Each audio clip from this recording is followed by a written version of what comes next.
Raj, I have been going on and on and on about being a stand-up comedian. Right. A stand-up comedian, yeah. I've been on show. I might have done maybe 20 gigs 20 at the most. Yeah. And I'm claiming to be a stand-up comedian. Okay. But now I'm in the presence of a real stand-up comedian. You know what I mean? I think my audience deserve a real stand-up comedian. Fair. So, Raj, thank you so much for coming on the Appauling Podcast. Appreciate it, brother. So you tell me, how long have you been doing stand-up comedy? A real comedian. A real comedian, boy. Well, it's a weird one, isn't it? Because I've been doing it for 6 years now. Wow. But full time for 1 year. So I left my job June the 3rd. Yes, congratulations. It was a big move. It's a pressure move. That's the dream, man. But I was holding out for a few years. I was doing my job. I've been in my job 13 years. And I was like, I might as well just wait for redundancy. I might as well leave here with a bit of peas. You know what I mean? You know, yeah. So I was holding out, working shit, That's just wise, like, and then it came, and they were like, "Oh, we're gonna do voluntary redundancies," and I was like, "I'll go." Yeah. So I just left with a year's salary, and I was like, "Makes sense to me, man." You know what? When you've got that backup plan, and you're just waiting and it That's comes, you got to. Well, the thing is, I was doing the job and traveling, so I'd finish work at 5, jump in the car, drive to Manchester, do a gig, drive back, sleep, wake up, work. So it's killing me. Nah, it's killing me. So what was you doing, by the way? I worked in banking. Yeah. Like, that's how Raj is rolling then. So I left a big time job. And a big paycheck to do this. Yeah. No. It weren't like that. But it was a good job. It was a good job. But it weren't what it was. I weren't enjoying it anymore. I was loving stand-up. So it was like, it was a unique job as well. I liked it. My job was to look after wealthy people's money. Oh. And some of them were kids. So like young footballers. And I'd just take them to Drake concerts and stuff. Nice. And I was like, well, this is fun. Then COVID happened.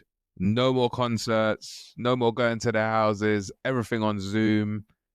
So the job changed. I just didn't enjoy it as much. And everything was recorded. But when you're talking to an 18-year-old kid, you talk to them like they're an 18-year-old kid. Exactly. So I'm going to talk to you about Iron Appa. I'm going to talk about the 7 years I went Iron Appa. Do you know what I mean? Yes, Raj. I'm not going to... And then everything's recorded. They're looking at me like, bro, why have you changed? Why are you talking to me like that? Why are you using full sentences, big man?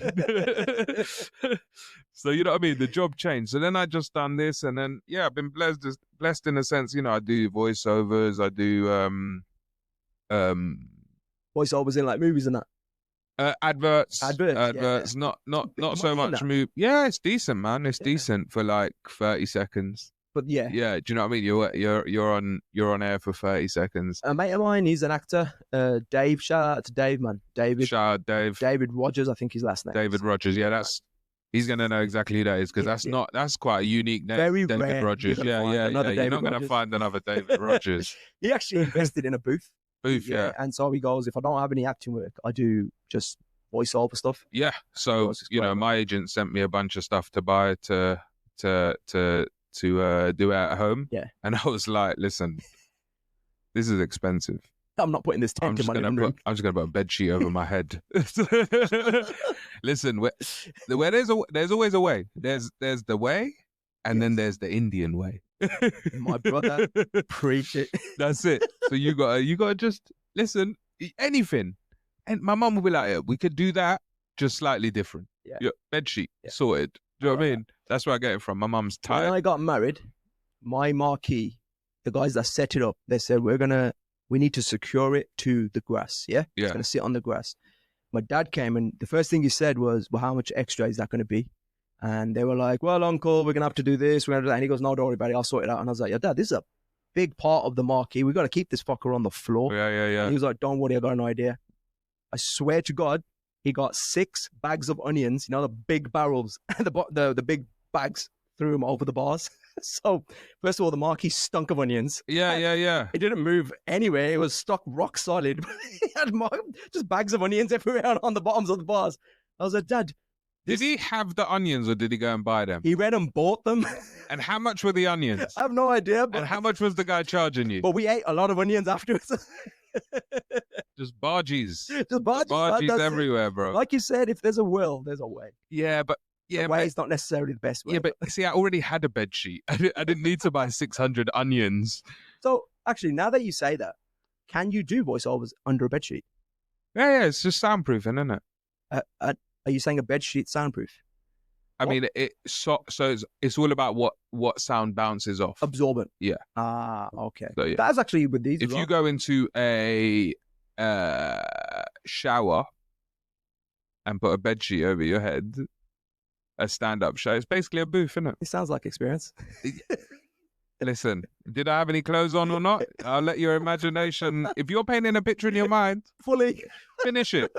Yeah. I had socks on and it was tucked into one of the socks, if that helps you.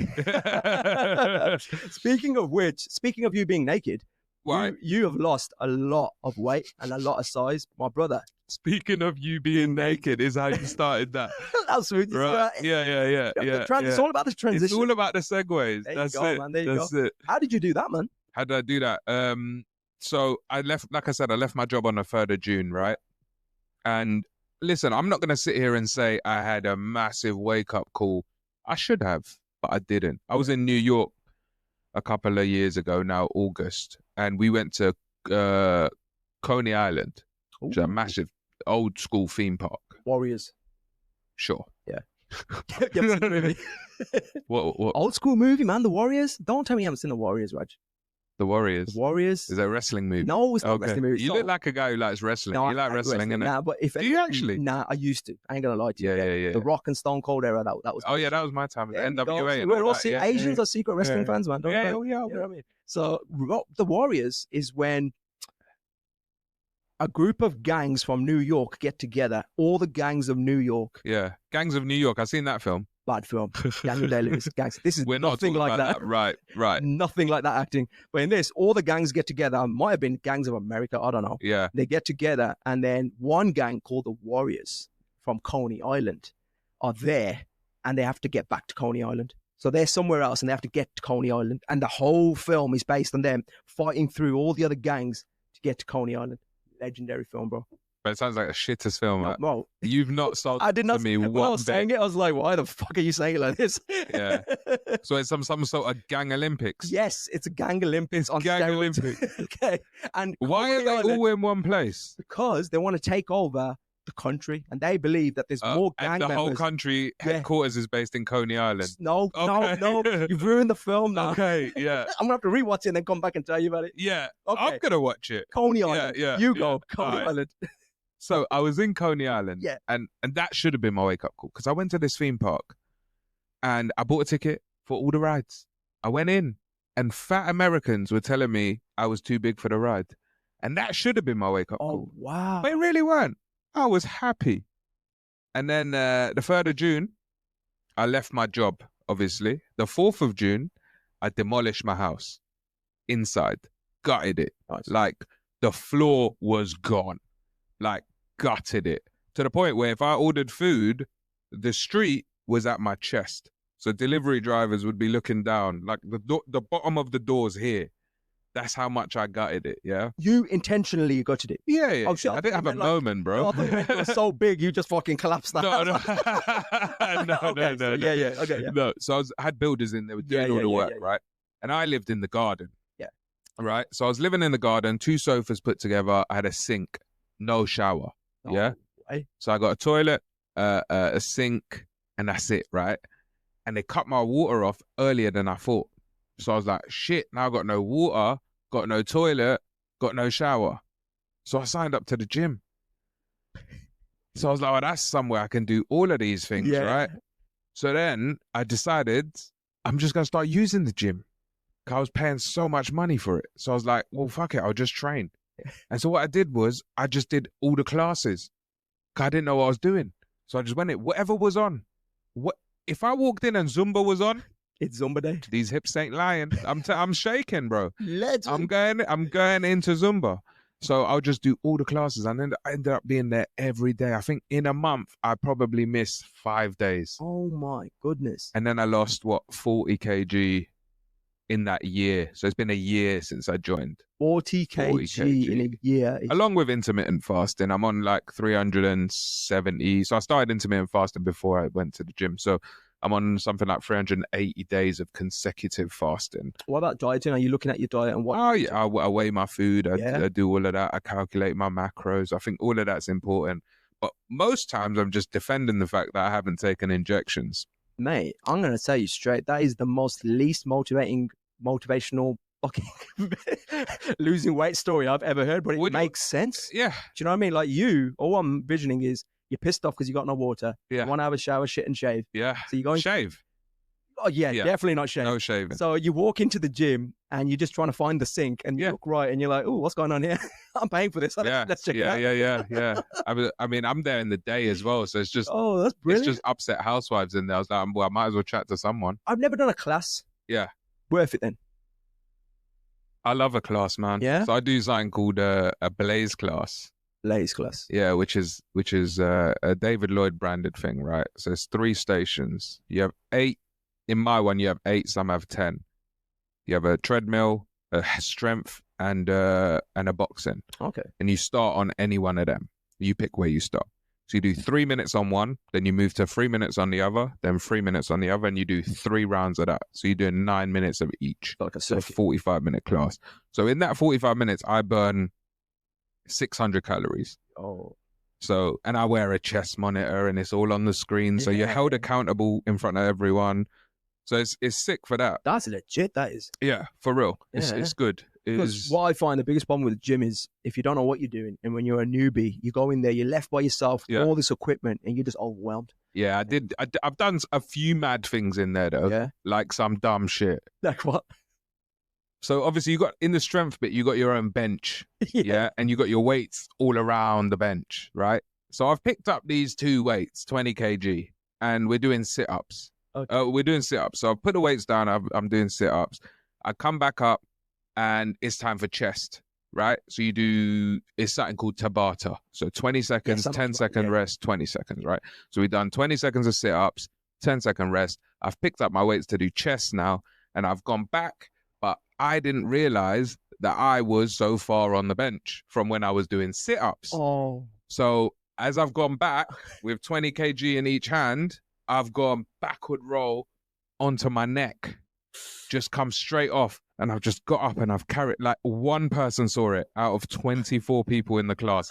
One person saw it. And she just looked at me and went, and I was like, I'm fine. But I was dying. Yeah. I literally landed on my neck. Luckily, I moved the weights out in time, right? And then I'm just stood there like, I've carried on, but I'm dying. The instructor, she's like, "You're right." I was like, I just rolled over, did a backward roll. And back then, I was still 40 kg heavier. It was when I first started, right? Big. Yeah. That was 135 kg at the time, right?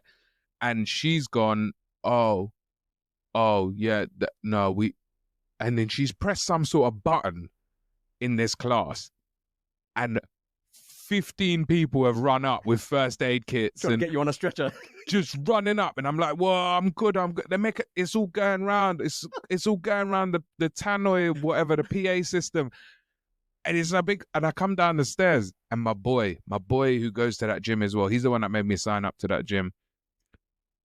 I'm coming down the stairs, and he goes, "Fucking hell, something mad's happened. Someone's hurt themselves." Some idiot. And he goes, some fucking idiot in the gym is fucking hurt himself. And I'm looking at him going, yeah, what a prick, man. And then someone walked up and went, "You all right?" And I was like, yeah. I had to explain the whole story. He's like, "Listen, you need supervision, man." But recently I did something else, and I was doing deadlifts. Okay. Again, 20 kg each hand. Gone down, because 20 kg is the max. FYI, I can lift way bigger than that. Come on, I'm a unit, bro. Come on. Yeah. So I'm doing the deadlifts. As I've come up, the 220 kgs have hit each other. So as you've come up, they've hit each other. Yeah. Fucking my dick's in the middle of it. Oh. I was never screamed so loud in my life. Yes, I can imagine. And everyone's like, "Oh, that's a bit of a humble brag." I said, "Listen, I didn't say I didn't say whether it was hanging down or just completely straight with it. It could have been this big, just caught Either way, you know what I mean? got squashed. Yeah. So there's a comic that calls me Pancake Dick. Now I should stop telling people that story, but yeah, that was like 2 weeks ago. That was 2 weeks ago. But I've been injured for the last week, and now I play. So before I used to do 3 classes in a row. I'd be in the gym for 5 hours. Like I'd do a blaze class, I'd do a body pump class, and then I'd go and do yoga. Yo, all jokes aside, you've put in the work, man. Yeah, for real. I'll be honest with you. I don't know anyone that can do 3 classes in a row. It's intense. People like, what's your secret? I just tell everyone, cocaine. Yeah. Cocaine, just do cocaine. But yeah, no, but now I've stopped doing that because I needed rest. I forget how important rest is. I took a week off because I did actually hurt myself, my lower back. So I'd take a week off. Okay. And it's coming back, I was way better. You know, like that blaze class, I was running the fastest I've ever run. I'm lifting the heaviest. Mm-hmm. I'm punching harder than I was on the box. And that rest makes a difference. And I think I forgot that. I got so addicted to exercise that I forget the rest. The recovery is just as so important. Yeah. So now I do less of the body pump and less of and I play paddle. I play loads of paddle. Yeah. Mad on paddle. What's paddle? Paddle is like tennis meets squash. Okay. Like a hybrid. Ah. Yeah. Okay. It's But you're playing against the wall? No, it's 4 players. So squash is like, no, what am I thinking of when they got like a massive wall and you've got to smack the ball against the wall? Squash. That is squash. Yeah. Okay, so and you can use the glass. This one you're playing against opponents? Yeah, 2 on either side. Okay. Yeah, with a glass box. Yeah. And you can use the glass box. Oh, yeah. Okay. So it can bounce, hit the glass box, you can hit it back. Oh, okay. Yeah. I think I've seen that, yes. Yeah. You definitely have. It's probably one of the fastest growing sports. And you're pretty good at it as well. I didn't say that. I said I play it. I'm all right. I play more. I play so much that I should be better. Nice. That's I played 3 games in one day in 3 different places. Like, who has time to do that? Wow. Yeah. I'm just like, I live a life of a retired man now. Yeah. Wow. Like I'm in the gym for 5 hours, then I go and play 3 hours of paddle, and then I go do a gig for 20 minutes in the evening. Living the life of a prince. A Saudi prince. Yeah. It's not a bad girl. I wouldn't change it, you know. Yeah. I wouldn't change. And you think like, oh, I can't believe you let that salary go or that job. And it's like, but I'm happy, you know. And I think that people forget what you really. If you do life the other way around, like a lot of my boys went traveling. I never really went traveling. I did all the early stuff. Okay. I bought a house, retired my parents, done all of that bullshit early. Yeah. And now I'm chilling. I'm exactly the same as you in terms of I did the whole, got my kids, got that done, got my family. You mean had your kids? You didn't get your kids? Nah, I got them, man. Where'd you get them from? India. Did you? You put them. Got my kids. This is why I love Black Country. Listen. Hey, easy. I'm easy. Listen. Easy. It's early in the podcast now, okay? You're going to have to tolerate this shit. Man, listen. I mean, what's that called? Black Country Route. Yeah. Yeah. This is the only place where I've arrived and it says, welcome to Wolverhampton. Okay. And I've driven a little bit further. And you know the motorway has those LED signs where they put speed warnings and stuff? Yeah. And it just said, lock up your valuables. Yeah, is that what it said, did it? Lock up. And I thought, where am I? And then you lot got them dumb voices. Peaky Blinders really held it up for you. Yeah, Peaky Blinders took us to the top. Do you know what I mean? Like, okay, I close to the top. I went to Canada. Yeah. Okay, let me tell you where I know we have now made it. I went to Canada. What, Brampton?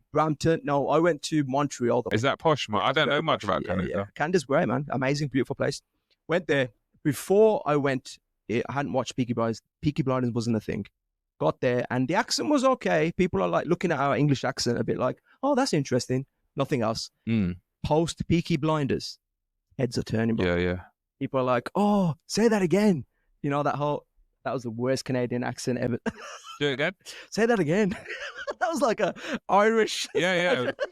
That was shocking. Give me a Canadian accent, please. Come on. You're a stand-up comedian. I know nothing about Canada. American.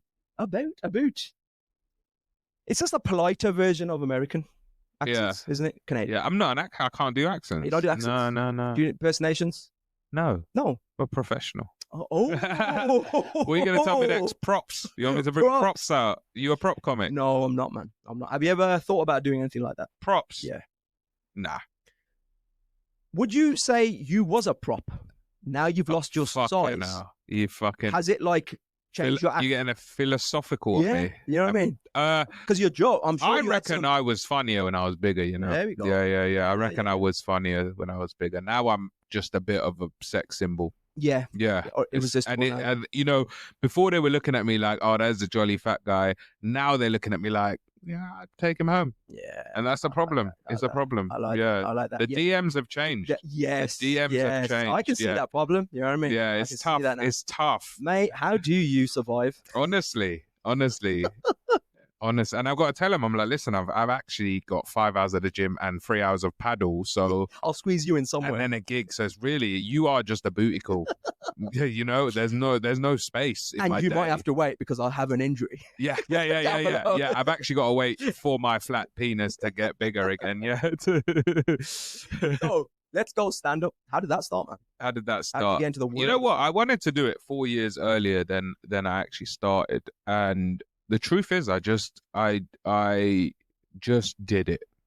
I just went up and signed up. I did a course, which was like a present, and I did the course, and it was a good course. But what it gave me was the confidence to get up. It didn't help me generate anything, but it got me comfortable talking to people in front of me, which I'd never done before. Yeah. But I'd always been the clown in school. It was a defense mechanism more than anything, I think, where I'd get the joke out before you could. Do you know what I mean? Yeah. Yeah. Like say this is a complete made up example. If we were ziplining, I'd make the fat joke before you could. Yeah. And that was just a whole defense thing. Yeah. So I was always the funny guy, usually self-deprecating. Fine. Did the course, did the first gig, which was quite a big club in London. Okay. And everyone had their friends and family there. I had no one. I thought, I don't want anyone there. Right? And right before I was going on stage, I was stood outside my car and I went, I have to do this. Just jump in the car and go home. Call it a day. But I stuck to it and I was like, cool. So I done the gig. Went great. And the guy that runs the course, he was doing a 1 hour show, his own special. And he then asked me to open for him on his 1 hour show. So my second show was opening for him in a sold out 400-seater theater. Whoa. So I went from this great gig to this 400-seater. My third gig was to 2 people that I brought with me. That's about right. Yeah. And the thing is, I bought 100% of the audience. So after I'd done my set, I can't even leave. Because I'm taking the entire audience with me. So I've got to sit there and watch everyone else because I've bought the whole audience. And that's how it went. So then I would go and do all of these open mics. Yeah. We do bringer gigs in London. Hold on, just to stop you there. How did that gig go? The second one with the 400, the sold out? It was great. Yeah. But it was, like they'd patterned it and spoken to them to say, hey, this guy's completely new, be nice. The MC was, That's nice. It was, no one was mean to me because they knew, but it was nice to be in that environment. And I think that helps massively. Okay. So then, and then I just plodded along, did the open mic with the bringers and all of that bullshit that we do in London. You got to stay and bring someone with you. You got to bring the audience. It's not the promoter's job to get people in. No. So then did all of those, met all my comedy pals on there. And then I went on Ori Styler's tour, the Green Tour. So we did, I think, 13 dates around the UK there. Nice. His second tour was 150 15 dates or something ridiculous. It was an 18-month tour. It is funny because Joe Bingham, another Brummie, he's from here. He messaged me. I didn't really know him at the time, right? We're good pals now. We went New York and LA together. We did the podcast together, and he messaged me on Instagram saying, "Yo, if there's any dates you can't do, let me know. I'll jump in." And I just went, "Nah, I can do them all. Don't worry about it." Every single one. Every single one, right? And he's gone back to Ori going, "Nah, Raj said he can do all of them." So obviously they're all, he's like, "Oh, fucking prick, man. I said he could do them all." So I did the 13 dates. He did the 115 date tour. Oh. So I listened. I'm happy for it. That's my boy. Yeah. But like, it's just so funny how it works out. That's so he did 18 months of tour support there. So yeah, then I went on to tour with Ori, supporting him, and since then I've done Laura Smith's tour, 2 of Jamali's tours, and now we've got Milton's tour coming up in the autumn.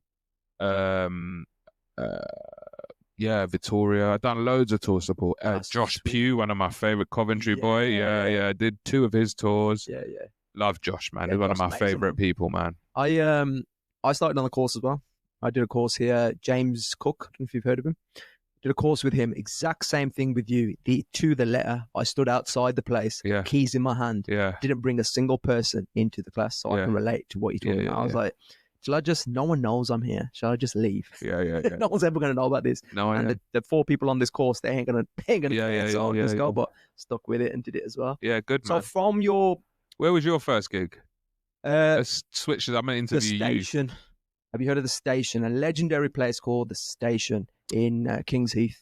Okay. Really nice, man. To be honest with you, again, because it was the end of a showcase, end of the course, it's a grand, they all knew. Yeah. He was like, "I'll come off a course, let's give them," you know what I mean? So I got an amazing, raw, I wasn't even saying jokes at some point. It was just a setup and they were laughing. Yeah. So I was like, yes, I'm the next fucking Ramesh Ranganathan. And what was the second one like when you dog shit? So the second one, it wasn't as busy. Yeah. Sort of busy, not as busy, but I came on with the same energy. I came on so confident and I could hear myself think. And I was just looking at people dead in the eye. And that you can't get until you do it. Yeah. So I'm just looking at them like, well, is this on? You know, that thing. Yeah. Thinking, have they missed something here? And you can see me. I recorded that one. You need them gigs though, innit? Oh, man. That taught me everything. Yeah. That taught me everything. Have you done a gong show yet? I haven't done a gong show yet. Go and do King Gong. Gong. What a gong show is. Explain how that works. All right. So a gong show is basically you go on and you have to survive to 5 minutes. Yeah. So you have to make it to 5 minutes. There's a few different formats to it. Cards and shit like that, So King Gong's probably the most famous Comedy Store. The audience, 400 deep or whatever, they have 3 people in there, have 3 cards, red cards. And if you get all 3 cards, you get gonged off. Yeah. So you're basically making jokes. If they like you, you stay.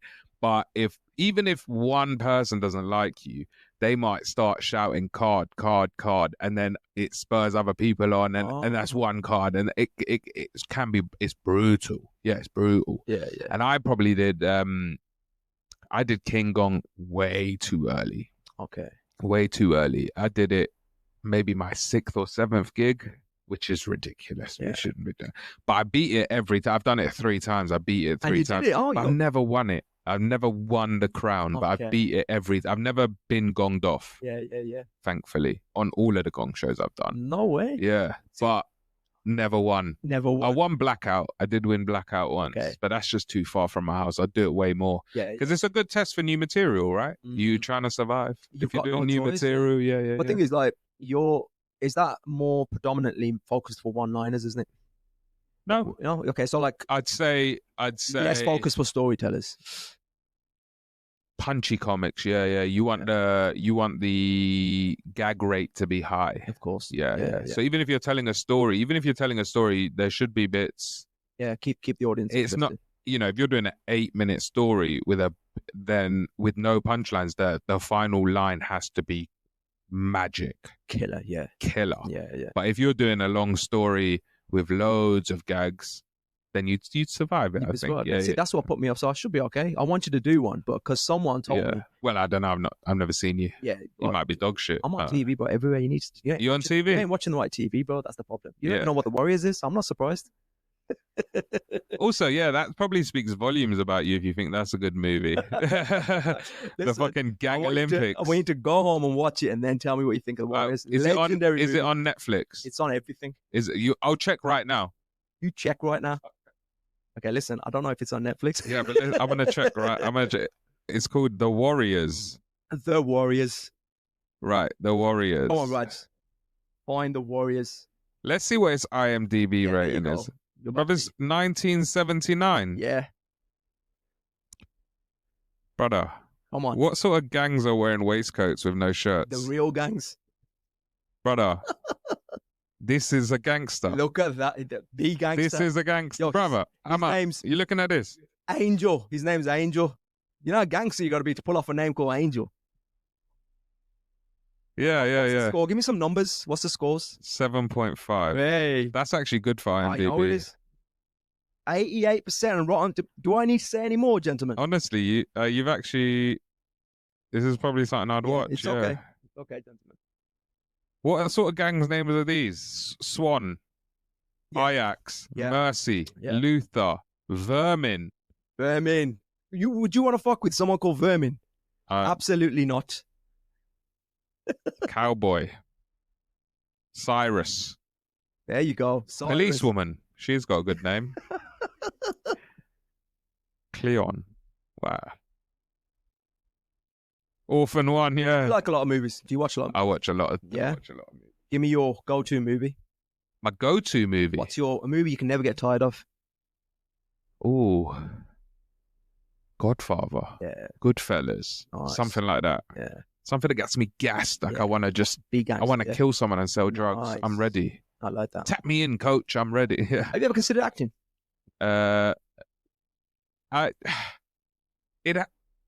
Yeah, but to the point where I don't want like a big role.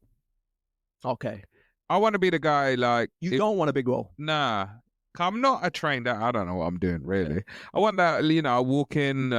anyone sitting here? No? All right, I'll take the chair. That's my whole thing. I did a movie about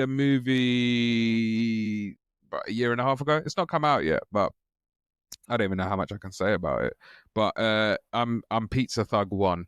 Yeah, my God. Where I just rock up to someone's house to get some money that the pizza shop owner has asked me to get for him. That's it. I'm happy with a role like that. I like that. Nice little non-speaking role. But I'm not trying to be the lead in anything. I mean, I do self-tapes for him. I'm never going to turn down the opportunity. I was going to say, yeah. I would feel like I don't trust my acting enough that I would piss people off on set. Do you know what I mean?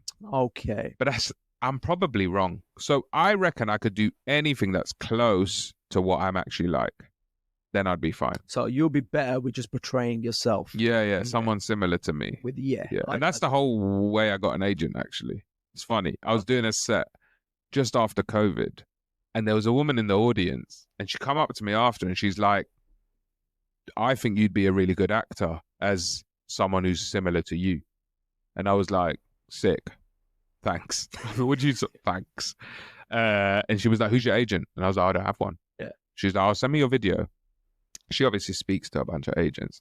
So I've sent her the video, and she's put it out to all of these agents. And then the three of them messaged me, and then I picked someone out of them. And that's how I got my first agent. Nice. Who I'm still with now, but she started her own agency, basically.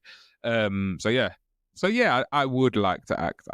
I'm not confident in it. Not confident. I think I'd be all right. Thrown in the deep end, I think I can do anything. Yeah. I did my first bit of acting, and you seem to be me always a year ago.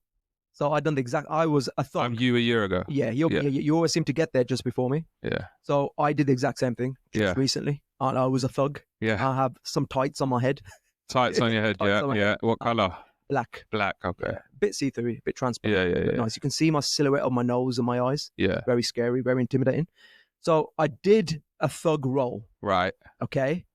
And I'm a gentle sweetheart of a guy. Are you? Yeah. Are you? You're a bit of a pussy, But I look pretty gangster. You do? I've been told. Pretty intimidating. I've been told. Like, it's too tidy, man. Yeah, it is neat. It is neat. It's too neat. It's neat. It's too neat. Is it neat or is it a bit psychotically neat? No, it's just this guy's got issues mentally. Bit of an edge. No, it's you're too pretty boy, man. Like if you shout out, I'll slap the shit out of you. Yeah. I can see that. I can see that. Yeah. But like I've got rage in me for sure. But yeah, you've got the size and presence to kind of like push that across. So I would look at you and go, I see why he's confident, because he looks like he's strong. Yeah, but if it came down to it, I'd curl up. I would. Yeah. Okay. I very much. It's just a facade. Yeah. Oh, really? I wouldn't ever. Oh, you're like you've got that big beard. Yeah. Broad. Yeah. And you're just a sweetheart, really. Yeah. I'm a bit of a teddy bear. Yeah. I like that. I get angry, but to a point. To the point. Yeah. You got to be pushed. Like road rage, I can drive off. Yeah. What I did like 2 weeks ago, I crashed my car. Yeah. Oh shit. Yeah. Amen. What did I do a week ago? I told you, yours seem to be. Yeah. That's a bit weird. Well, you know, you got a pancake dick pendant then. Fuck, let's not put that out there in the universe. Let's retract that. Oh, this is a bad story, man. So I was driving in my area, just come out of my house, driving down the street. There's a guy in front of me, and he's stopping, pulling in, pulling out, stopping, pulling in, pulling out, going really slow. But like, I can't overtake him. So I come up to this zebra, we go over this zebra crossing, and he pulls into the left, and I'm like, what the fuck are you doing?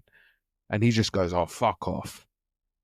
And I was like, oh, for fuck's sake. Like, the car's where I get angry, and it's all determined by the music I listen to. So walk to my car after this and listen to what I'm listening to. I'll tell you in a sec. So then he's gone, oh, you fucking prick. And I was like, do you know what? I can't be bothered with this. I'm on my way to a gig. So let me just say my big final fuck you. And I went, you know what? You're a fucking prick. And while I'm looking at him, I drive off into someone else. Oh, he won.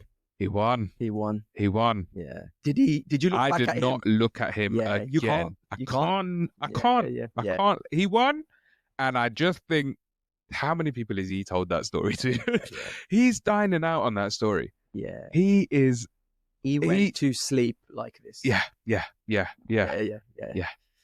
Honestly. That's rough, that one is. That's rough. And the guy I crashed into, he's like, it was a weird experience because I crashed into him as he was going home and he lived on that road. So we took pictures at the scene, and then I went to his house and had a cup of tea with him and his wife. We had a chat. And I see him all the time now because it was the bottom of my road. Oh, so I'm like, how's it going? You all right? I fixed this car. My car's in the garage right now, so I'm in the other car. And it's painful. Gosh. But it's expensive, man. Yeah. It's an expensive bit of road rage, that. It is expensive. So hip-hop makes me angry. That's my music of choice. There's science to that, you know. Yeah. Now, I have a playlist, and it's 60s love songs. And I'm chill. And you're chill. Yeah. Because the worst thing that can happen is you roll the window down to shout at someone, but you don't turn your music off before you do that. You don't want them to hear that.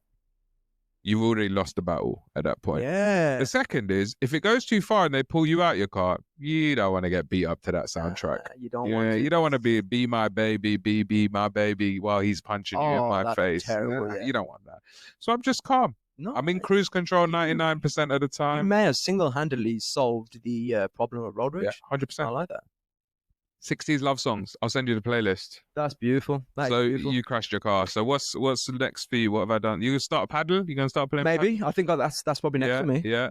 I've got my handle on road rage. I think my kids help me with that. To be honest. Yeah. I don't think you should get angry if you got kids. Exactly. In the backseat. I mean, my thing. Like, I used to be very. I think I can fight. That's my problem. I think I can. I can't. I could probably get beaten silly by most of the population, but in my head, I like to think I am. I watch too many action movies and think I can do it. Yeah. That's my problem. But then when I had kids, your ego just goes. Yeah. Because you're like, okay, if I step out of here, worst case scenario, I get my ass kicked. Yeah. That's just the worst thing ever. But if I win, and I beat the fuck out this guy, and then I go to prison. Who's going to look after my kids? Yeah. So it was just you wouldn't go to prison. It's a lose-lose. You think so? Yeah, suspended sentence. At the moment, yeah. First time, I suppose. Yeah. Yeah. Well, actually, my whole bit. Have you ever been arrested? Never been. Have you? Yeah. Yeah. Do tell. Just night out. Egos, innit? Egos.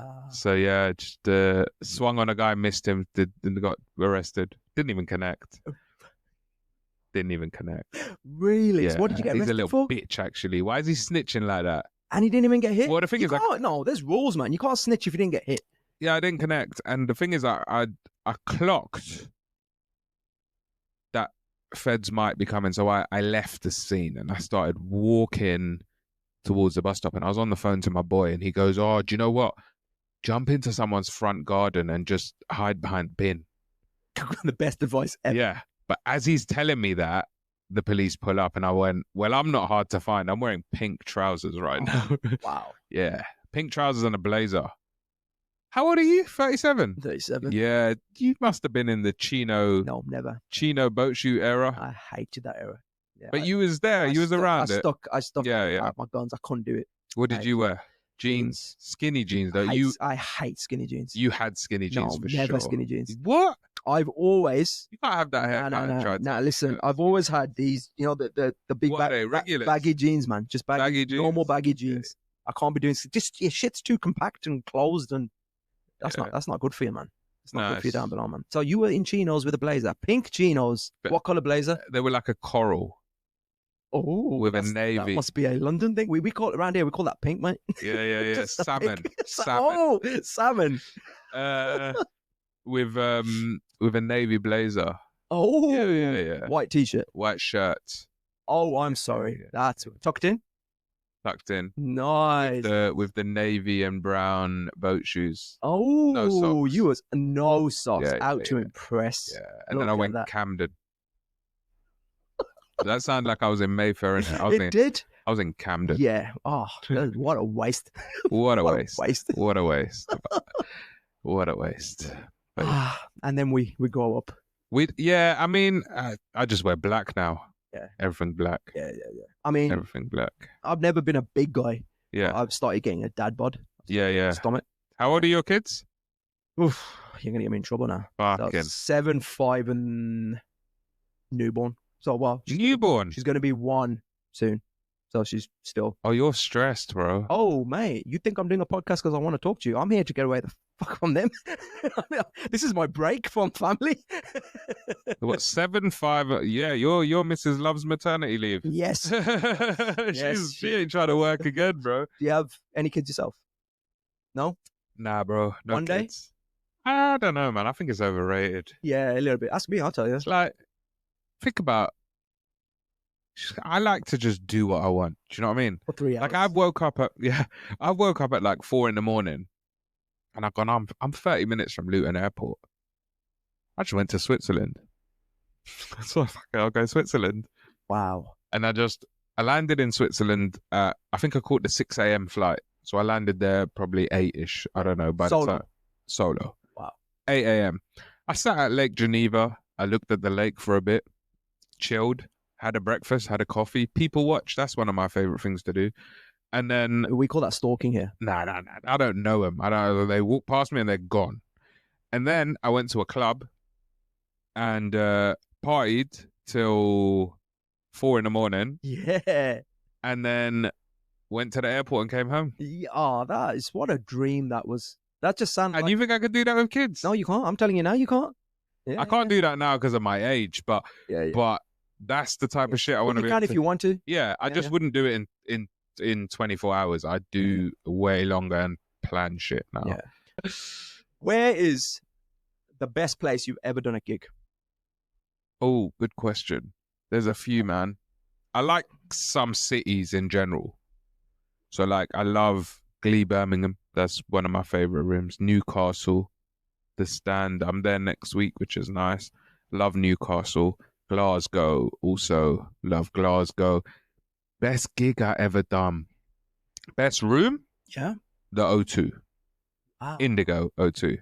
The smaller one. Yeah, so I think it's like a 2K seater. beautiful. Like it's my phone background. Oh, Like it's just a shot of me from behind. Yeah. Sick. Loved it. Yeah, that I think that's because of the room more than because of the status of the room. The energy that place holds. I haven't got enough experience in stand up to actually know this. So, is a different location, a different city, does it have a common? Oh, if I go there, I'm going to get this kind of crowd. Yeah. Every place does have a kind of certain crowd, would you say? Yeah. So I did a place called Sunbury yesterday. Okay. Which is Surrey, I guess, outskirts of Twickenham, maybe. Okay. And I know if I go in there, I'm getting a average age of 55. Oh, really? Older, white, conservative type. Yeah. Of audience. So, no dick jokes, none of those sort of crude, less swearing, stuff like that. Yeah. Okay. So that's a real thing, isn't it? Yeah, and then who you're supporting is also like Jamali, very similar to my material in the sense that his audience will like. We're similar in. Yeah. He's just better in it, way more experienced and a better joke writer and all of that other stuff I'll get to. But then you go to Milton's, no age restriction on his tickets, could be a 14-year-old sitting in the audience, so no swearing, no sex jokes. Wow. And then you change it up. Yeah. How hard is it to adapt to that? Like, because you've got, you've written your jokes out and it's got certain bits in there you need to say. Yeah, I just changed certain words. Yeah. So I won't say I can bloody instead of fucking. Yeah, just switch words out, and if something's sexual, just out completely. What's your method for writing? I tend to just write notes and then I'll flesh it out. But I've been so lazy recently with the gym and the paddle that I ain't really, and I think is a thing you have to do every day religiously. And I need to get back on it. And tomorrow is Monday, so I'm going to start tomorrow. I think at least doing like 20 minutes a day of just thoughts is a good idea. Oh, is that like just on a piece of paper? Yeah, I mean, like I just write notes, right? So what do you reckon the last note? I cannot wait for this. This is just a dumb thought. I said could have been a footballer but didn't want to work weekends. There's something in there. I wrote here, there's a man out there that makes tits smaller. Yeah, because there's a doctor out there that his job is to make tits smaller. What? What? There's a doctor out there that makes tits smaller. Don't you think that's crazy? That's brilliant. Another one here is, I have to dress down to go out with you. That's what a girl said to me once.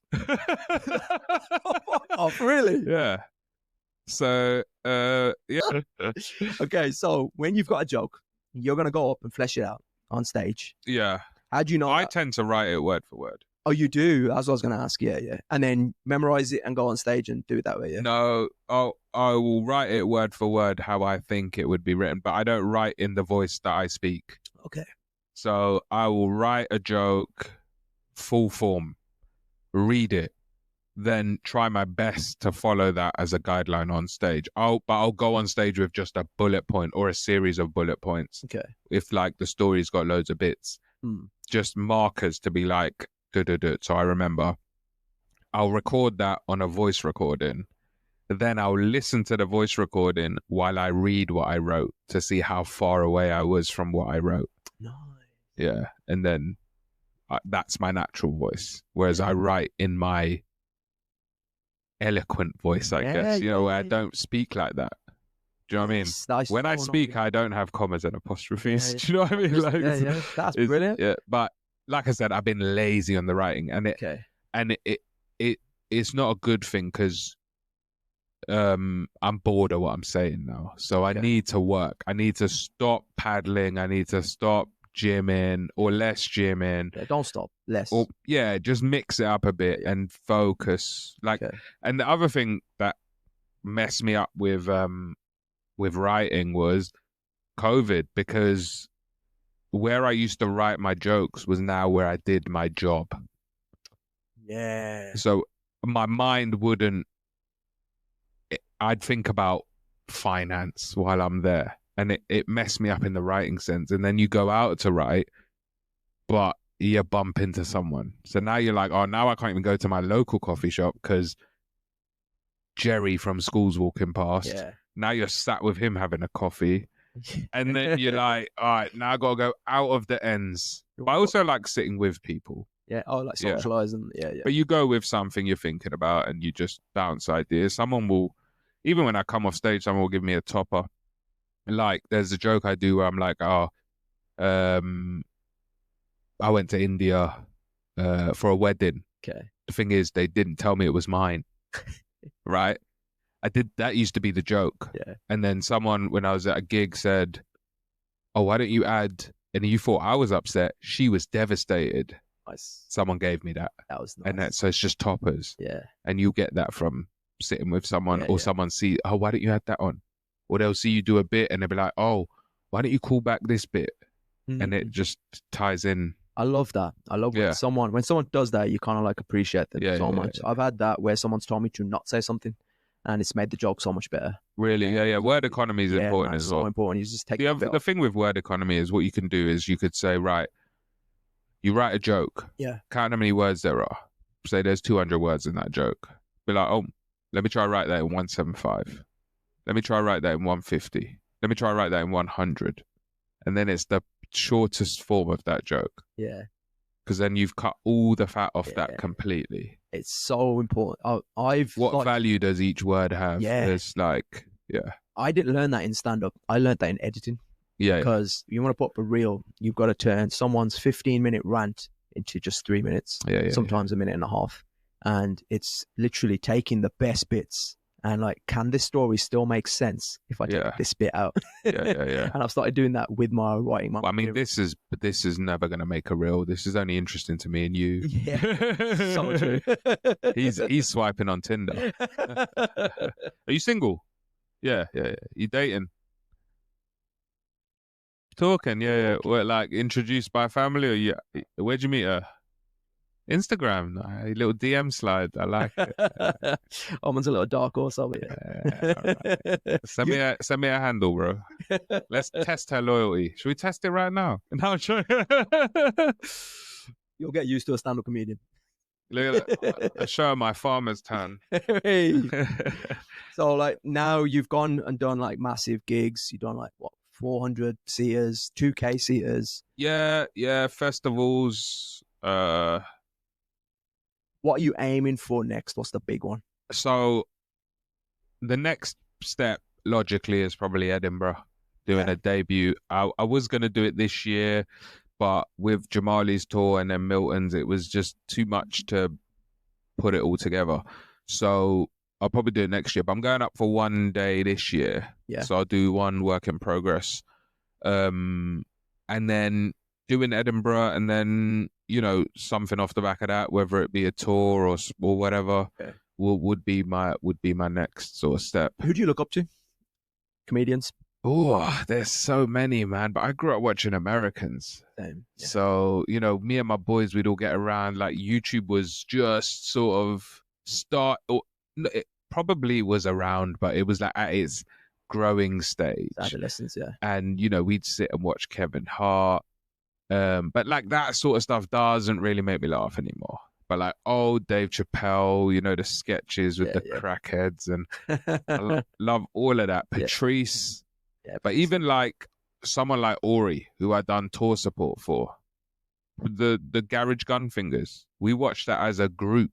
Oh, really? And to be like, oh shit, I'm on, like, that's my boy now. Yeah. Do you know what I mean? I'm like, that's weird. Like, I grew up watching you. And now I'm with But you're only a year older than me. Do you know what I mean? That's incredible. And so, like, you think, how long has he been in this game? And he's killing it right now. I'm so happy for him. But it's like, we used to watch all that, MTV bass comedy. That's the UK side. But it was mainly the Americans, man. So, like, Kevin, Dave Chappelle, Patrice O'Neill, Bill Burr. But we used to watch it together and cracking up. Yeah, I was the same as yourself. The Americans, it was all Americans. I mean, I think the first time I lost my shit when I watched something was when, because you're always seeing stand-up comedians now coming into movies. Yeah. And it's like, oh yeah, let's watch this movie because I watch him and stand up.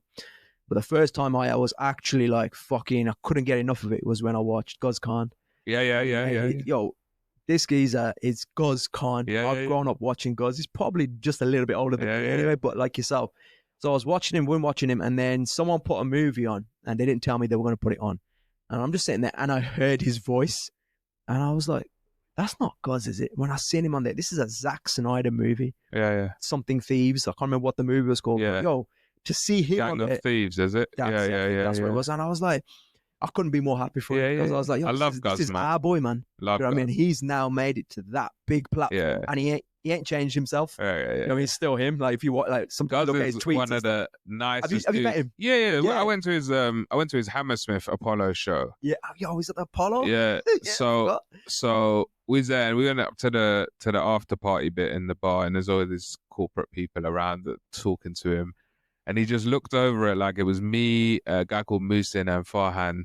We're stood in this corner having a Diet Coke or whatever, and he just looks at us, talking to all these corporate people, and he just looks at us and goes, "Listen, I just want to have a curry with the boys. Like, I don't want to be here. I just want to have a curry with the boys. I don't want to be chatting to these lot." Do you know what I mean? He's a good guy, man. But I went to one charity show as well, which was like, I was stood in this green room and I was like, this is crazy that I'm in the room with, it was Guz, Ramesh, Riz Ahmed. Yeah. I'm like, we're eating chicken burgers and it's like, oh, that's so real. Crazy. Yeah. Oh, but now Guz is a top guy, man. Like, looks out for people. That's the important You can get that. Because I met people that are his level who are not nice people. Really? I won't name. Of course. Anyone. Yeah. But you get that vibe from him. Yeah. I got that vibe from him from watching Cocklebox, Celebrity Cocklebox. Yeah. And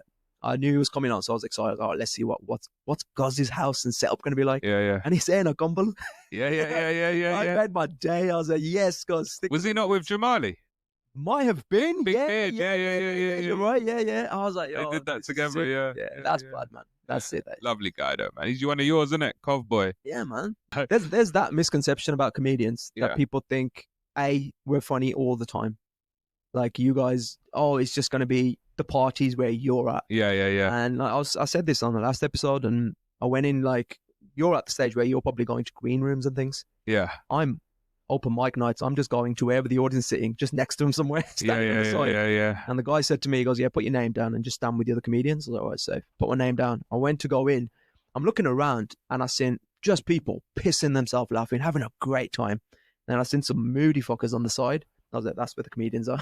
I went right over there, and that's who they are. I was like, you guys performing? Yeah, we are. You do become a bit immune to it. Yeah. You know, and it's like I know where he's going to go with this before he finishes. Yeah.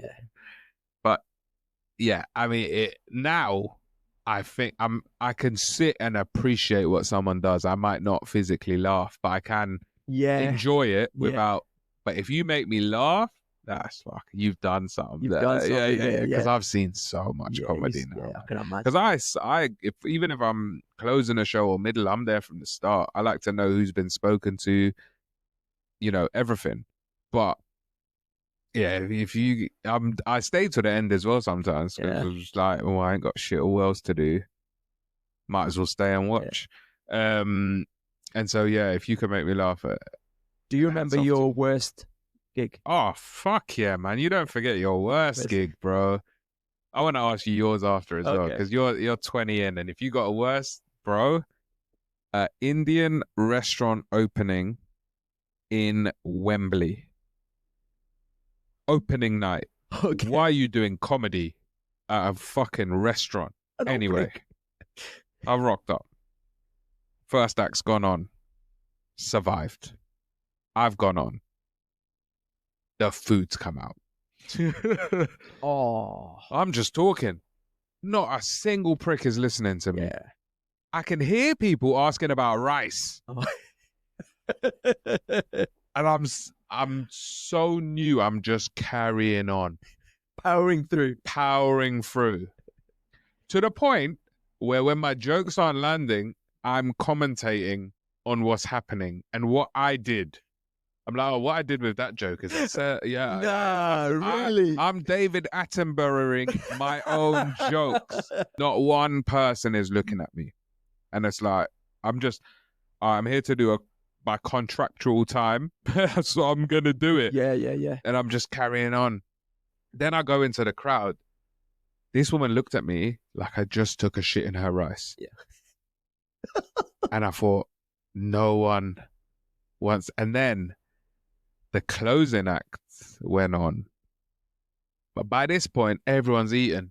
Okay. They're chilling. So he kills it. And then you get the bit where you're stood with the comedians and someone comes and walks past you and tells the person, you were sick tonight. Oh. That is when you want to die. He took your soul. 100%. Yeah. I actually remember what she was wearing. That's how much I believe it. she lives in here rent free. Yeah. She was sexy. Yeah. I hate her so much. Yeah. that feeling that you have, I'm so there for you. Yeah. Felt it. That pain, until you've done it, you will never be able to let. Two things that don't work that people love to try and do: food and comedy at the same time. No, before or after, whatever. And shisha. Why are you putting stuff in someone's mouth that we need them to use for us? You can't eat and laugh. So you can't smoke and laugh. Do you know what I mean? So true. Well, Joe Rogan opened up the mothership. Yes. And now he doesn't do food. There's no food in the mothership. Really? Yeah. So if you want food there, there's drinks galore. Yeah. There's no food. If you want food, it's got to be from the shops that are next door or around. And people say to him, like I watched one of his episodes and he was talking about it. People are saying, it's a great place, but we wish there was food there. And he said, no, this is a comedy club. Yeah. There shouldn't be food in a comedy club because I don't want people serving food for us. I want to hear. There's some clubs here where the opening act would have to deal with food. No way. Yeah. That's mad. And like trays coming out because they stop serving after the first act. So if you're opening that night, you are dealing with burgers and chips and people chewing and that's rough. Food arriving. But drinks go throughout the show. There's table service, right? So, but Americans are low key used to that because everything's table service. Everything's table service, isn't it? Yeah. So someone will. Yeah, so it's my worst bombing. Well, yeah, not your worst bomb, your worst gig. I suppose it might be the same thing. This one was, to be fair, the worst one was at a place called. Oh man, you don't have to name the place. Yeah, I won't. I was gonna say I want a place, but let me tell you now, it was very, very rough, man. Like this place, very difficult to get anything there, and I'd already been told this is a difficult place that you're going to. I was like, all right, whatever. Get there now. The guy before me done great. That's the worst thing. Yeah. The guy before me did brilliant. So was he seasoned? He was like a house. He was the resident guy there. Everyone loves him. He was like, you know, when you're going through the audience and people are like fist bumping him. Yeah. Really excited to see him. And I was like, wow, okay, here we go. So I walk in, seen this guy absolutely kill the crowd. Brilliant. I thought he's warmed them up here. I'm going to do great. Yeah. I get up. Nothing at all has landed. Right. Nothing, not even a slight nothing. And the bit that took my soul was the guy sitting right in front of me. He looked me in the eye and waited for me to look at him and then looked and went, he looked did it. And put it away to let me know I'm wasting his time. Like, why are you even here? And when he did that, I stopped. The worst thing, just carry on talking. Yeah. Carry on with the bit. I stopped my bit to look at him, look at his watch like that. And then he folded his arms and did one of those. Like, the thing is, though, you will latch onto that one person who's not laughing. Yeah, I couldn't. Because that's what you are looking for. Them laughing. Yeah, them laughing is them saying, "Great job, man." But that one person's saying, "Hey, you're shit." That's all I can do. And you can't. So right. You can't turn that. I do it now. They might be 400 people, but I'm looking at one guy not laughing. All my punchlines. And I'll come off stage. I'll be like, the guy in stripy top. Or if someone says that to me, I'm like, all right, he's who I want to make laugh. Yes. You know what I mean? That's so if I'm going on art, I'm like, that's my target right there. He's that my prick. goal. Yeah. Because there's a bit that I do where I'm leaning over and I turn To kind of like, so basically this bit is where I got my ass kicked in jiu-jitsu. And it humbled me. And the bit is where I'm talking, this guy called Ricardo is beating me up, and I turned to say, Ricardo, did my wife or my partner send you, or my ex send you, or whatever the joke was? And when I do that, normally I don't look at any of the audience members. I look past them like that. I did that one bit why it's in my head is because I turned myself in such a position. So I turn and look at him. Because I wanted to see, do you laugh at this? This normally brings the house down. This is the bit. Did he laugh? Nothing at all. He just stone cold looked at me like this. And to be fair, no one was really giving me much, but I was getting the odd smile at least. He gave me nothing. And then I forgot my Was he laughing at everyone else? At first, he was howling at the first guy. Really? Yeah, so, I mean, I want to say that, oh, you just didn't like me, but that's bullshit. You know what I mean? If I'm funny, I'm funny. I should be funny enough. No, but you're also like new. Yes. Yeah, so you can't beat yourself up. But man, I beat myself up. The longest drive ever, that was coming home. From Dudley to here? I was like, off the road. Yeah. But it just took me forever because I just constantly thinking like, what am I doing in my life? What am I doing in my life? I didn't want to. Do you want to go full time? Yes. Yeah. I want to go full time. I want to do this and stand up full time. That would be the dream, man. Yeah. That's what I'd love to do full time. But again, what about the chairs? Chairs, yeah. Chairs. Do they know about the chairs? Yeah, everyone knows about the chairs. Yeah. But the chairs is not performing. Chairs doesn't require me to do anything special. Yeah. The chairs can actually been done. Has anyone broke one of your chairs before? Not yet, but I'm worried. Really? I am worried. People are getting a bit adventure, getting a bit crazy. One guy wanted to test them in front of me, so he stood on him. And he was like, will it hold, bro? Will it hold? I was like, I was a bit curious myself. I was like, should do. I'll give it a go. It's physics now. It's physics, right? Gave it a go. It was all right. It's okay. And do they keep the chairs? No, higher. But if you make someone a bespoke chair, I've done that. I've made a whole suite. They wanted like certain design and things on there. I made that, gave it to them. No problem. How long does one chair take you? Oh, if I had nothing else going on, give me a month and I'll have the frame done, painted, upholstery. Maybe then it might take a little bit longer for all the details. A little bit afterwards, like that if you want special pins on it and things like that. Otherwise, about a good month, a solid month. But when you got 3 kids, podcast, trying to do stand-up at night time as well. And how much are you gigging? I've paused. Since the podcast has started, I haven't gigged. You got a gig, bro. I know, man. That's my only thing at the moment where and I feel like I'm losing it. Yeah. It feels like a muscle needs to be trained, doesn't it? When I started, I didn't stop. 8 gigs a week. I'm going, There's not a lot of gigs in Wolverhampton as well.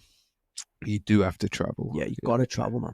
Yeah. I found that. I didn't realize there was so much travel involved. No, but I mean, I'm blessed in that I live in London, gigs everywhere, but you do have to go and get them. But Brum's probably got loads. You're 30 minutes from Brum? Yeah, if that. Yeah. It's a fucking grow up, man.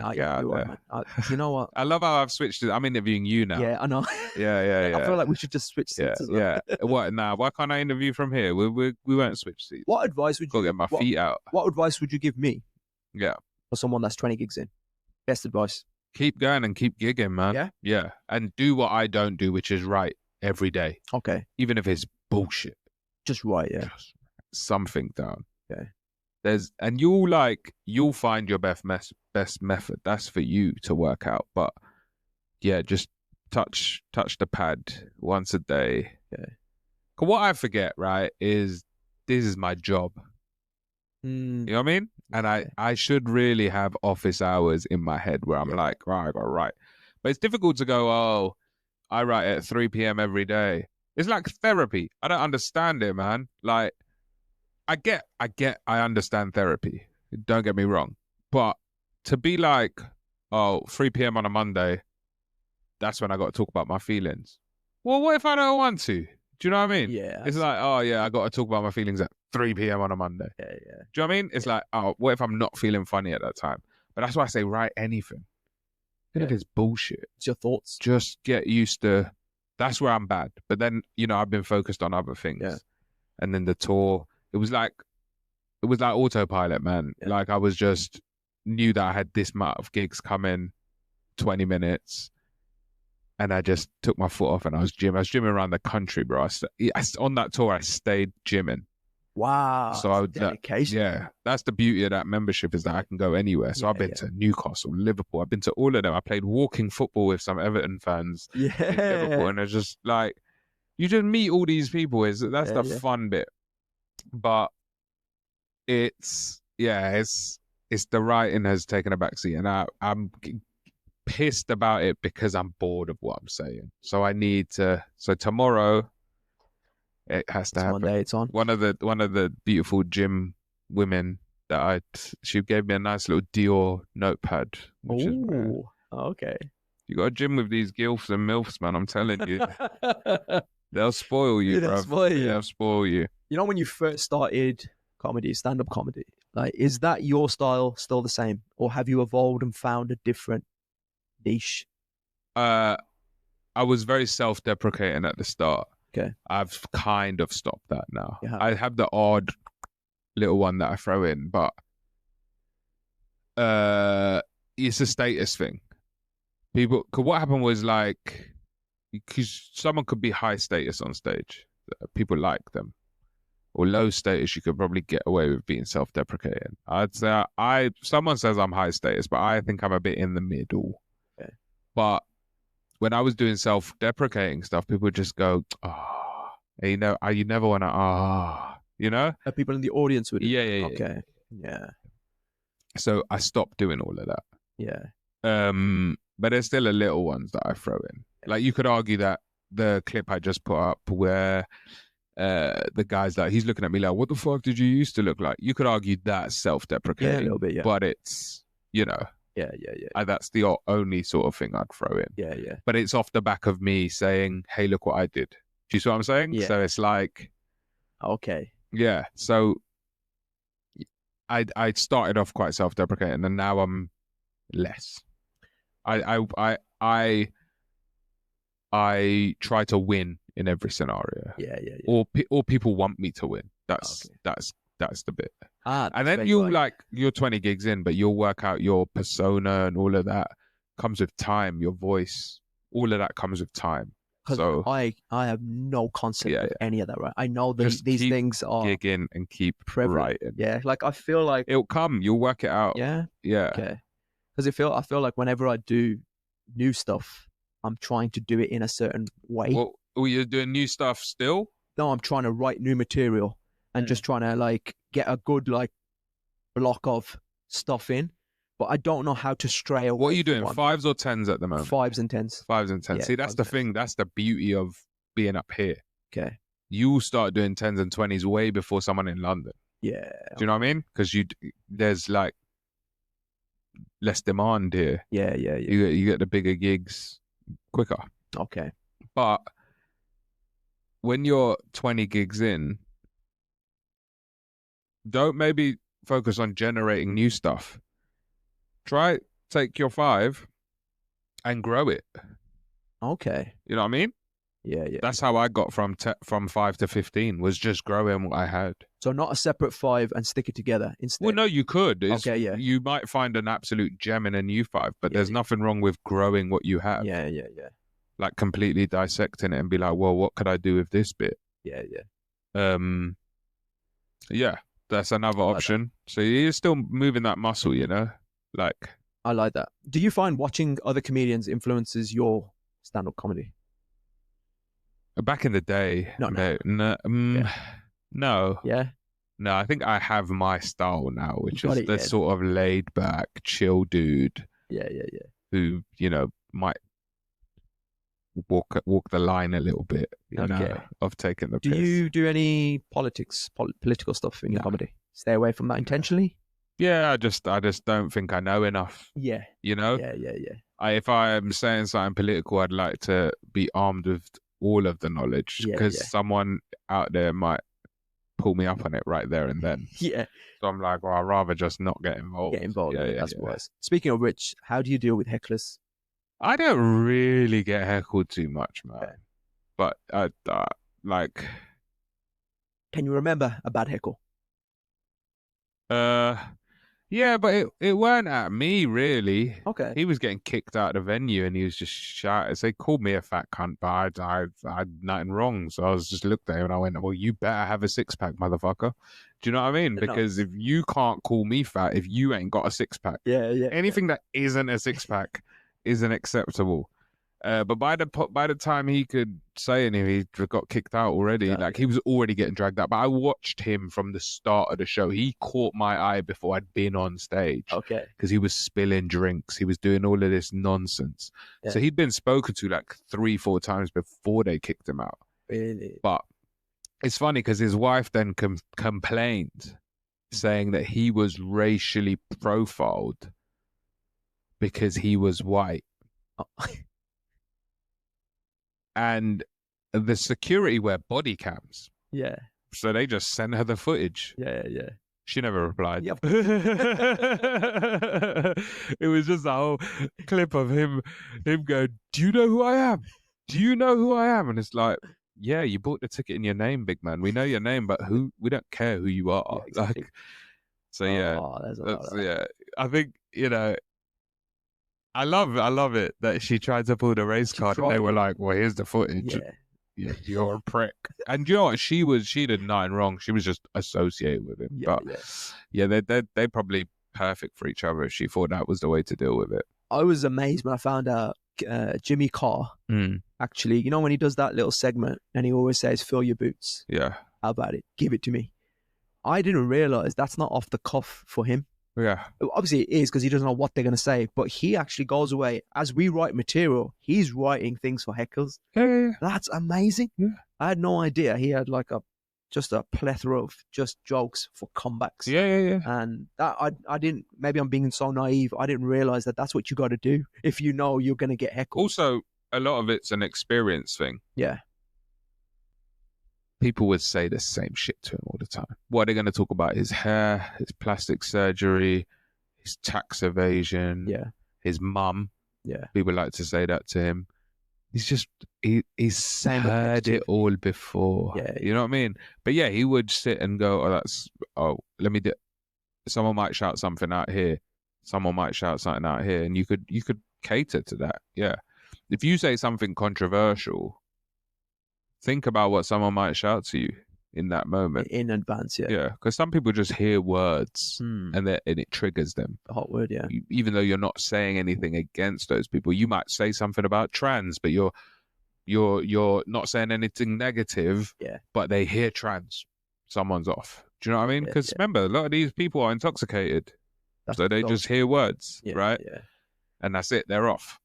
That's good. That's good to know. I mean, again, I haven't really been heckled. Same as yourself. Someone was just completely obliterated, drunk as anything. Yeah. I was just screaming, ranting and raving while I was on stage. She wasn't saying nothing to me, to be honest. And then someone said, tell her to get off stage. And then just all the attention went onto me, where I was just at one point just watching her being crazy. And then I went, oh shit, this is me. As in, I'm not an audience member of this. I should be controlling the situation. Yeah. And then I was like, I just kind of like pointed to the door. That's all I did. I'm like that, and she just walked off. And I was just like, did you guys see that? Yeah, that's it. And they just had everyone had a little giggle. Yeah. And I was like, the power.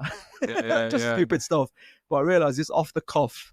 As long as you're confident enough to just carry it on, it kind of doesn't really matter, does it? And again, you'll know how to deal with that better next time. Yeah. Next time. That's pretty. It's just it's like driving. Yeah. The more you do, that's why I say you should gig. Yeah, 100%. Gig every day. I mean, this is why I won't get married or have kids. It's because it takes away from all of this. 100%. Unless I'm a fucking superstar, then I don't give a shit. Yeah. I watched Ramesh recently. I say recently, last year, and that's only then did I really realize where I am in the comedy world. Yeah. I watched him live. And man, he was on point. Yeah, but I think that now still, man. I'm 6 years in, man. I think if you lose that, you're on a plateau. Yeah. You want to always be wanting something big. And like nerves, people say, do you stop getting nervous? No, because I should be doing bigger rooms than I did before. Yeah. Or better gigs, which should still make me nervous. And the nerves keep you good, man. Yeah, 100%. I get more nervous with less numbers. Yeah, same. Yeah, same. Yeah, I've done one where it was just, Adam Anwar. Yeah, man, I love Adam. He messaged me the other day saying one of his friends was at Top Secret and said I was sick. Yeah, he just literally messaged me the other day. He got in touch. He put together a Asian event in Manchester. The Creatures of the Night place. So anyway, I got in touch with him saying, I'd love to. So I sent him my stuff and he goes, yeah, come up, let's do it. But what they didn't realize was on that day, India versus Pakistan. Yeah. No one showed up to our Asian event because all the Asians are watching cricket. Oh, shit. So did you have an audience of white people or mixed? We had no audience. It was all the comics and maybe 2 other people. That's it. And that was literally who it was. Adam and someone else went out and I think like tried to get people to come in. Barking, yeah. That was it, man. And that was brutal. But like even then, what I saw with Adam, just 2 people in the audience. He was working it like it was a packed room. I was like, that's a professional. Yeah. Do you know what I mean? He proper just put on a show. Like I was like, nice. So when I came on, I kind of like carried the same energy. Yeah. I was like, yeah, fair play. Like that. Sometimes you need to be in the deep end as well. 100%, man. 100%. So I was like, okay, I'm going to treat this one like it's... Or like a little, I don't know, you might have a joke about wheelchairs and then you see someone in a wheelchair, you're like, oh, shit. What do? Do you take the wheelchair joke out or do you keep it in? Or do you double down? Yeah. Yeah. I do want some, I want to meet someone who's blind in the audience. I just want them, I want to ask them what they think I look like. Do you know, I'm really curious what a blind person thinks I look like. Yeah. But they can't be partially sighted there. I want full blind. Complete blind. And I want to know what they think based on what I'm saying I look like. Yeah.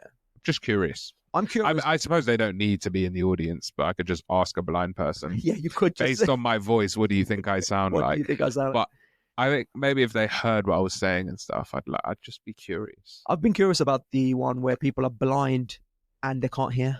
And I always think, how do they learn? Because you always find out that they learn Braille. How are they taught Braille? Because they can't hear and they can't see. So how is someone teaching them? That always blows my mind. But they can't. They don't know anything. So, but apparently they do. What do you do? How does one go about? Because I know for a fact that they can. Can they speak? I believe so. But they speak proper language. Know. I don't think so. I don't know.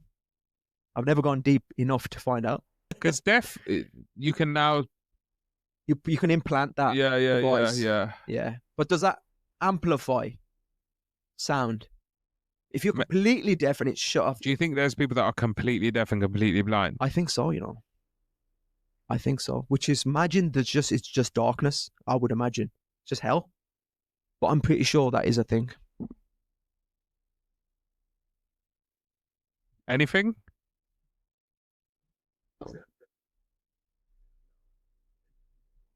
So Oman doesn't have a mic, and Oman's saying what do? They put it on their palm. That's it.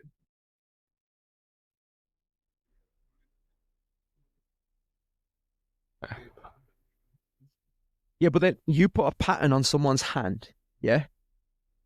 But what? Okay, here we go. Yeah. Let's have a look. Mic this guy up, man. Deaf, blind individuals learn through combination of tactical methods. It's called adaptive communication strategies and specialized education. These methods include tactile signing, such as the deaf-blind manual and hand. Okay, wait. Back up. Go on. Google. First, wait, you got his phone. Check his history, bro. Check his history.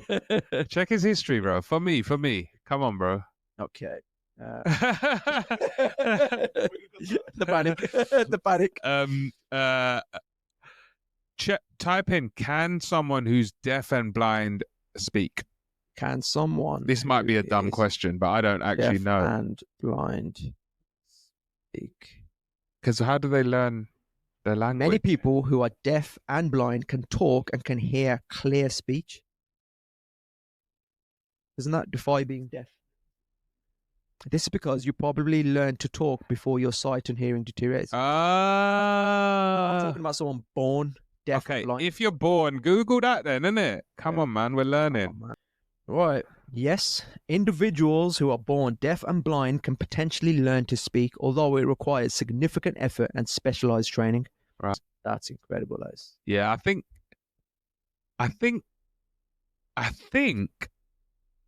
I really, what would you rather lose? I was just about to ask. Hearing, right?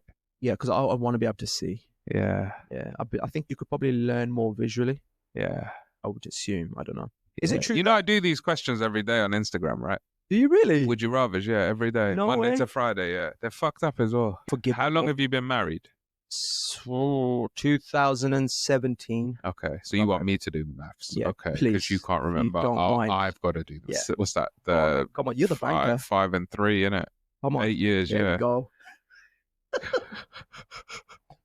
What was your normal job before you got into the chair world?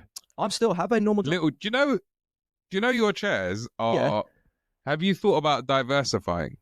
Okay. Well, think about it, right? Your Go on. chairs, perfect for little people. Yes, they are. Yeah. I have thought about that. Make little people chairs. Yeah. They actually are perfect for... Because they must get little kitchens and they must walk into any room and go, got high ceilings, ain't I? You know what I mean? That's so fucked up and true. Yeah, that's so true. Got high ceilings. Yeah. Property values going up. Look at me. You know what I mean? I like that. Yeah. I'm going to look at that for small people. I think they could get a studio flat and have 2 floors. That's what we're missing a trick on. Yes. Little people apartments. I think you can be a little people agent. Yes. You have got a little people. I'm always thinking about little people. Yeah, you do. Yeah, Man. I'm a little person. Not a little person, but I'm small. I'm a little 5'7.5". You 5'7". 5.7.5. 7.75. Yeah. Yeah. No, you seem taller than that. Yeah, it's just my personality. Big. Yeah, it's nice. really holding me. Yes. Holding me up. Yeah. Nice. Yeah. I'm just all personality and Where charm. are you gigging next? Any upcoming dates? Newcastle next. Or where can people find you in Newcastle? I'm at the Stand on Friday, Saturday, and then from there I am in Edinburgh for my 1 hour work in progress. Nice. So that's a one-off show. I'm there for 5 days. I'm doing a bunch of spots all over the place, but I'll be doing my 1 hour show on Tuesday the 19th. This might not even be out by then. Tuesday the 19th of August. It might be. It might be. At 6 p.m. 6 p.m. at Venue 44, but the name I can't remember. Venue 44. Well, it'll be on your socials, yeah? It will be, yeah, I'm just waiting for the ticket link to work and then I'm going to post it all. And where can people find you to look at incredible stuff? Lord_Raj, 2 J's, because there's another one, so I had to add another J on. There's another one. There's another Lord Raj, man. I DM'd him, he won't give it to me. Oh, that's... I bet he's abroad. He's in India, yeah. He's a guy with motorbikes, but he won't give me it, and I don't think he even posts anything anymore. Have you tried paying him? I'm not paying him, bro, for a J. I'd rather keep the 2 J's, bro. What the fuck? What am I paying him but for? If it's rupees, you give him like... Nah, come on, bro. For the name. 20 quid, that'll translate to, you know how much? No, but it's just the extra J. You asked for it? Yeah, I said, hey, you're not using this page. Can I... He just left me on red, bro. Oh, yeah. That's mean. Just say no. I like my name. I want to keep it. That's not right. Hey, it is what it is. So that's Lord_Raj, 2 J's on Instagram, Twitter, X, or whatever it is now. I don't use it. TikTok, all the same. You can find me there. And I post on all of them. So, Raj, you're an absolute legend, man. And thanks for having me, brother. Thank you so much for all your great advice. And maybe one day I'm winging it myself. Maybe one day I can open for you in the future. Will you open for me? Fucking hell.